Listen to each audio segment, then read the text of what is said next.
পুজোর আগে বড় উপহার দিয়েছে কেন্দ্রীয় সরকার। এবার কর ছাড়িয়ে যে সিদ্ধান্ত নিয়েছে কেন্দ্রীয় সরকার, এই বিষয়টার কিন্তু সাধুবাদ জানাচ্ছেন প্রত্যেকেই। এর মধ্যে রাজ্যের মুখ্যমন্ত্রী ডক্টর মানিক সাহা, তিনিও কিন্তু জিএসটির নয়া নির্দেশে খুশি। প্রধানমন্ত্রী এবং অর্থমন্ত্রীকে তিনি অভিনন্দন জানিয়েছেন।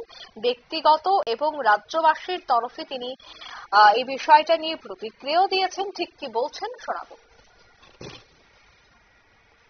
অত্যন্ত আনন্দের বিষয়। আমরা মাননীয় প্রধানমন্ত্রী একটা ইঙ্গিত উনি দিয়েছিলেন এবারের 15 আগস্টে ওনার যে ভাষণ লালকেল্লা থেকে, এবং সেটাই আমরা দেখলাম কালকে আমাদের মাননীয় অর্থমন্ত্রী সীতারামনজি ঘোষণা দিলেন। এবং এটা খুবই ভালো যে এতগুলো স্ল্যাব রাখার চাইতে জিএসটিতে দুটো স্ল্যাব এখন রেখেছে, আরেকটা প্রয়োজনে কয়েকটা বিশেষ বিশেষ জায়গায় রাখবে। তো আমাদের জন্য খুবই ভালো যারা জিএসটি দেয় বা সাধারণ মানুষ, ব্যবসায়ী থেকে আরম্ভ করে সবাই।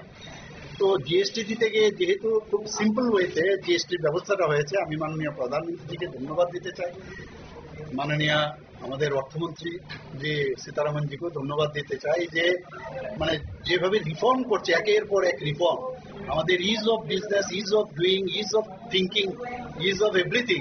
তো সত্যি মানে আমি এর জন্য এই ভাষায় প্রকাশ করতে পারবো না কতটুকু খুশি। On behalf of Tripura I would like to thank our honourable prime minister.